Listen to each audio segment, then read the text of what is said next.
E Alexandre de Moraes aí tá dando uma surra na Rede Globo. Olha, eu tô tentando aí, tô querendo fazer um vídeo sobre a guerra dos Estados Unidos e de Israel contra o Irã, e que o Trump tá aí ameaçando jogar uma bomba atômica no Irã nos próximos dias, porém tá difícil, porque a tentativa de golpe da imprensa não cessa.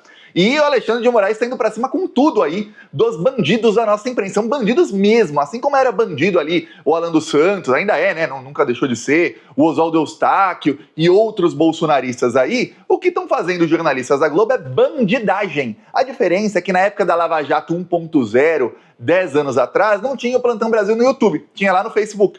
Mas eu não aparecia, né? Tinha o site do Plantão Brasil tinha o aplicativo, que tem até hoje, mas não tinha aqui o canal, e não tinham outros canais de esquerda para denunciar. E a esquerda não tinha aí um engajamento forte nas redes sociais para denunciar. Porque o que faziam já na época era bandidagem.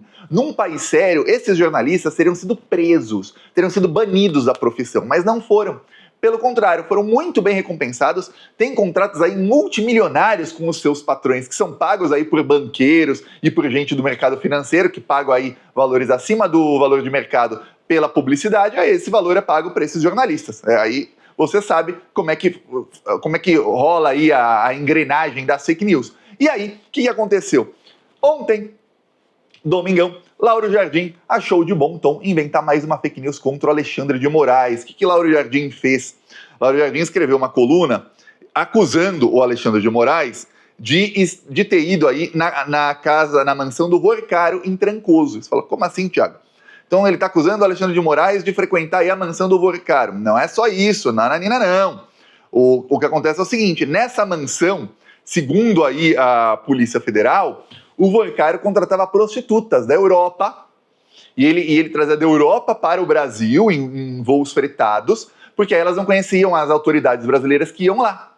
Inclusive, o Rogério Correia, na CPI do INSS, tentou ali investigar quem que ia para Trancoso enquanto o Vorcaro estava lá, para saber quais autoridades iam lá. Porém, a CPMI tem um presidente bolsonarista que não põe para votar o requerimento. É isso que está acontecendo. Aí, e a CPI tá para acabar aí, vai acabar no fim do mês. Porque virou uma palhaçada de extrema-direita.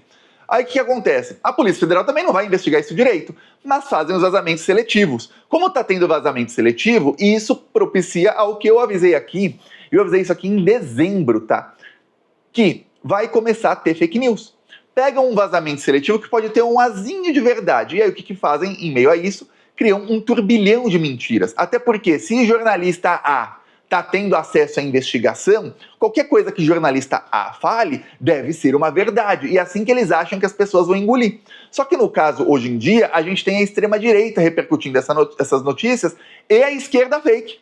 A esquerda fake, que usa Malu Gaspar, Lauro Jardim e outros lavajatistas como fonte.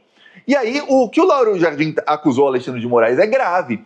Não é só que ele ia ali e se encontrava com o Vorcaro, não. Ele ia em festas com prostitutas. Alexandre de Moraes que é casado, tá?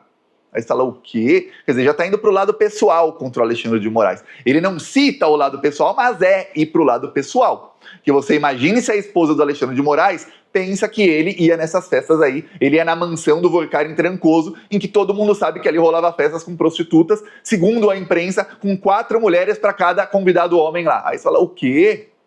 Peraí. Você vê o nível que está chegando a Globo. O Alexandre de Moraes negou veementemente, ele negou diretamente isso aí. Lauro Jardim, Moraes, a mansão de Vorcaro em Trancoso. Ele diz, não era apenas a mansão brasiliense de Vorcaro que Alexandre de Moraes frequentava.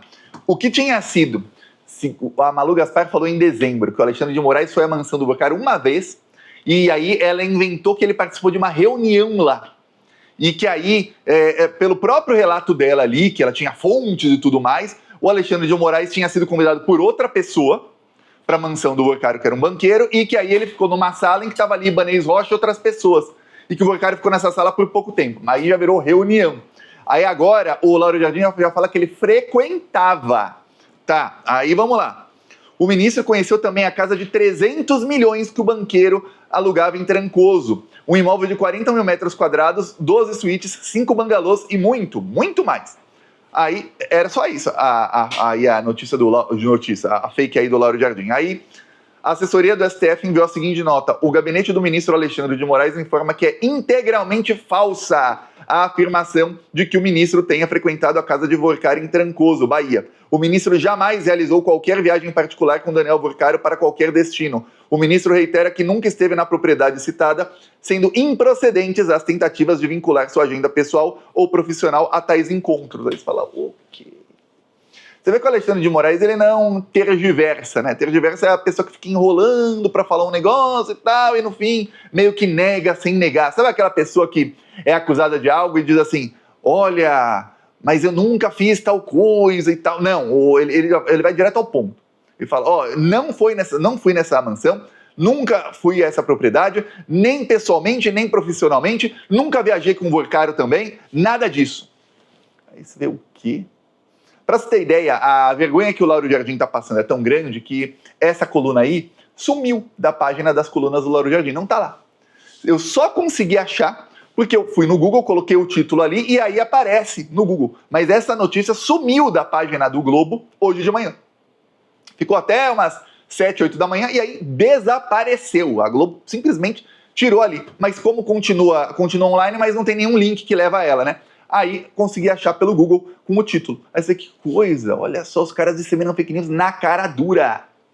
Na cara dura. É isso que está acontecendo. A Malu Gaspar disseminou ali conversas que o Rogério Correia desmentiu também. O Alexandre de Moraes desmentiu, mas o Rogério Correia também desmentiu as fake news da Malu Gaspar. O que falou o Rogério Correia? Ele comentou em vários posts. A Malu Gaspar é essa aqui, ó, que é amiga íntima do Paulo Guedes, tá?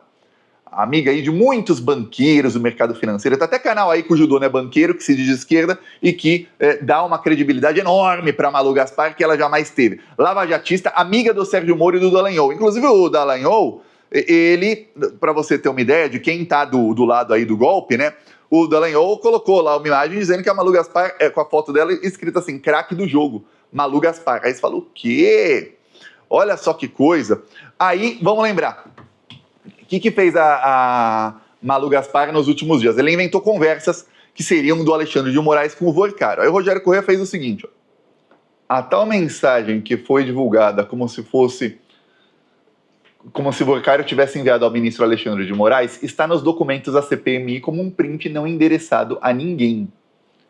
Abaixo uma foto do documento da CPMI. Não poderia omitir a verdade diante de um vazamento tão grave. Lembrando o seguinte, tá? A CPMI quebrou o sigilo telemático do Vorcari e a Polícia Federal do André Mendonça saiu matéria na imprensa que eles estavam fazendo uma triagem nos dados do celular dele para enviar só o que tivesse a ver com crédito consignado, ou seja, só o que tivesse a ver com a investigação da INSS. Porém, a Polícia Federal do André Mendonça mandou todas as conversas do Vorcari com a namorada dele, até conversas sexuais, tá? Tudo da intimidade do Vorcari. E mandou um monte de coisa, como esses prints, que não tem nada a ver com crédito consignado. Nada a ver. Ou seja, a Polícia Federal do André Mendonça, deliberadamente, vazou tudo para os parlamentares da CPMI, sabendo que isso tudo ia vazar na imprensa. Deliberadamente, assim, de propósito. Pronto, agora vocês podem fazer o que quiserem com essas informações. E aí, a Malu Gaspar já admitiu, ela já confessou na coluna dela de ontem, domingo, que... E ela está escrevendo agora 3, 4 colunas por dia, né, sobre o assunto. Que a fonte dela são policiais federais. Ou seja, policiais federais estão cometendo crime de vazar informação para Malu Gaspar. É crime deles, tá? E se ela estiver pagando por eles, da maneira que for, direto ou indiretamente, é crime dela também. O jornalista ou a jornalista receber uma informação e divulgar não é crime. O jornalista ou a jornalista pagar pela informação sigilosa é crime, porque o jornalista está pagando para alguém cometer um crime. Quem vaza a informação está cometendo crime, tá? Então, se essa pessoa cometeu o crime porque tem um mandante do crime, e esse mandante do crime ainda vai ganhar, porque vai ganhar audiência no veículo e tudo mais, aí o jornalista está cometendo crime também. Então, prepara que a Polícia Federal está indo para cima. O Alexandre de Moraes ele vai pegar aí no inquérito das fake news essa investigação que está vendo aí quem quebrou sigilos de ministros do STF, e vai para cima. A gente já sabe que isso vai terminar em Lauro Jardim e Malu Gaspar, porque foram eles quem começaram no final do ano passado a divulgar dados sigilosos aí do Alexandre de Moraes, da esposa e de outros ministros. Foram eles. E a investigação já prendeu 5 pessoas, não foram divulgados até agora os nomes dos presos. Já pegou 4 auditores da Receita, e eu vi jornalistas aí que se dizem de esquerda, de veículos que se dizem de esquerda, de veículos até cujo dono já foi sócio do maior inimigo do Workar, que era o André Esteves, que é o maior interessado no plano T, que é o plano Tarcísio. Você fala, pô, o cara que era sócio de um banqueiro, que é o principal interessado em derrubar o Lula, diz que é esquerda e o canal dele é o que mais dá credibilidade aí a Malu Gaspar e as fake news da Globo. Quanta coincidência, né? Aí o que acontece? Esses aí já caiu a máscara, né? Já deixaram transparecer. Ó, a fonte é a Polícia Federal. A Polícia Federal tá vazando e o Alexandre de Moraes vai pra cima deles todos, de todo esse pessoal. Por quê? Porque, peraí, vocês estão tentando dar um golpe aqui. E vocês estão tentando dar um golpe baseado em fake news. E essas fake news são para derrubar ministros do STF. Porque hoje o alvo é o Alexandre. Mas a gente viu que ontem era o Toffoli, anteontem era o Alexandre de novo. Eu falo ontem assim, como algumas semanas atrás era o Toffoli, antes do Toffoli era o Alexandre também. Quando tiraram o Toffoli da investigação, o alvo voltou a ser o Alexandre. Mas a gente sabe que o alvo final é o Lula. E a gente sabe que depois do Alexandre vão para cima do Flávio Dino, vão para cima dos ministros que não são lavajatistas. Por quê? Porque esses ministros que não são lavajatistas não vão deixar que uma Lava Jato 2.0 cometa os mesmos crimes que cometeram na primeira Lava Jato. Porque se você não lembra, vamos para cima do Gilmar Mendes, por exemplo. Porque se você não lembra, a Lava Jato conseguia cometer os crimes porque a segunda turma do Supremo Tribunal Federal, que era formada por 5 ministros, tinha a maioria lavajatista. E aí esses ministros, eles corroboravam com todos os crimes do Sérgio Moro. E aí o que aconteceu? E na época os ministros eram o Gilmar Mendes, a Carmen Lúcia e o Teori Zavascki. Em determinado momento, o Teori Zavascki parou de referendar os crimes do Sérgio Moro. E aí não tinha mais maioria ali. Não tinha. E aí ficou, pô, peraí, mas não tem mais maioria aqui, lavajatista e tudo mais, que o Gilmar Mendes começou a lavajatista, vamos lembrar disso. Que era para derrubar Dilma, o Gilmar Mendes era amigo do Temer. O Gilmar Mendes é amigo do pessoal do PSDB. Aí, e do Temer, que era do MDB. Temer, que vamos lembrar, era também, lá dos anos 90, aliado do Fernando Henrique Cardoso. E aí o que aconteceu? Quando o Teori Zavascki parou de referendar os crimes do Moro e do Dallagnol e perdeu a maioria, estranhamente ele morreu. E aí colocaram o Fachin no lugar. E aí voltou a ter maioria lavajatista. Porém, depois, o Gilmar Mendes mudou. Falou, peraí, não, esses caras estão querendo ir pra cima de mim também. Estão querendo ir pra cima do Toffoli. O Sérgio Moro começou a investigar ilegalmente o Gilmar Mendes e o Toffoli. Só que aí também mudou a composição da segunda turma e passou a ter novamente maioria. A Lava Jato, mesmo com o Gilmar Mendes sendo contra eles. Aí o Gilmar Mendes e o Lewandowski eram voto vencido sempre. Sempre eles eram o voto vencido. Aí você fala, pô, que coisa, hein? Olha só como é que fizeram. Só que hoje, no plenário do STF, não há maioria lavajatista, não tem. Não tem como eles conseguirem fazer uma nova Lava Jato da maneira que está. Então eles precisam fazer o quê? Tirar o Alexandre de Moraes, depois ir para cima do Toffoli, do Gilmar Mendes, ir para cima do Flávio Dino, e inventar qualquer coisa contra esses ministros para ter uma desculpa para derrubá-los. E aí, o que eles já estão plantando? Porque tem tudo lá, são muitos planos, né? Primeiro, derrubar o Lula, né? De todas as maneiras. Por isso as fake news contra o Lulinha. Mas segundo, o que é?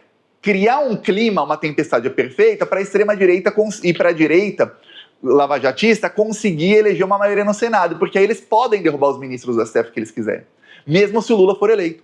E se não for eleito, derrubam também os que não aderirem ao plano deles. E com o Alexandre de Moraes, como ele não adere mais ao plano T, vão usar o Alexandre de Moraes como exemplo, que quem vai contra a gente se dá mal. Acaba preso, acaba ferrado, e é isso que querem. Essa é a tentativa de golpe, tá? Só que o próprio Alexandre de Moraes já mostrou que quando ele é atacado, ele dobra a aposta. Ele nunca não dobra a aposta. Ele sempre dobra a aposta. O próprio Eduardo Bolsonaro, quando eu estava ali falando de lei Magnitsky, eu cheguei a mostrar vídeos aqui no Plantão Brasil dele falando, o Alexandre de Moraes, eu sei que ele vai dobrar a aposta, não sei o quê, mas você vai ver, o Brasil não vai conseguir negociar com o Trump e tudo mais. E eu dava risada porque eu sabia que o Lula ia dobrar o Trump em meia hora de conversa. Não imaginei que seriam 20 segundos. 20 segundos de conversa do Lula com o Trump. Se cruzaram na ONU, só se cruzaram. O Lula cruzou com o Trump em 1 segundo. Pronto. A partir daqueles 20 segundos, derrubou a lei Magnitsky, derrubou as tarifas ao Brasil, derrubou tudo. Todo o castelo de areia do Eduardo Bolsonaro foi pro espaço, jogou água no castelo de areia do Eduardo Bolsonaro. Aí você vê. E aí o Alexandre de Moraes já estava dobrando a aposta mesmo, aí que ferrou. O Eduardo Bolsonaro hoje é réu e até o fim do ano estará condenado por obstrução de justiça. Você vê que coisa. Malafaia também foi tornado réu semana passada, tá? Malafaia está apavorado. Tá sem passaporte, tá sem chance de fuga e tá aí com um problemão. E o Malafaia sabe que se ele fugir, o Alexandre de Moraes vai atrás da igreja dele. Ele sabe que o Alexandre de Moraes vai atrás do quê? De onde vem a grana do Malafaia? Da igreja dele. Ele vai atrás de tudo que tem a igreja dele. Então ele sabe, o Malafaia, que ele não pode fugir. Ah, mas ele tá sem passaporte, já não pode fugir. Pô, um monte estava sem passaporte, um monte de gente acabou fugindo. Fugir para esses milionários aí, bilionários, é a coisa mais fácil do mundo, com ou sem passaporte. Porém, olha só, Malafaia tá ali, apavorado e tal. Então veja, e não é só o Alexandre de Moraes, já tem aí rumores, falei no vídeo passado, em Brasília, de que o Flávio Dino também vai para cima agora com tudo, dos aliados do André Mendonça e dos aliados aí da Rede Globo. Pô, veremos o que vai acontecer. Mas segue aí a tentativa de golpe da Lava Jato 2.0. Eu peço a sua inscrição no canal, deixa aí o seu comentário no vídeo. Falou!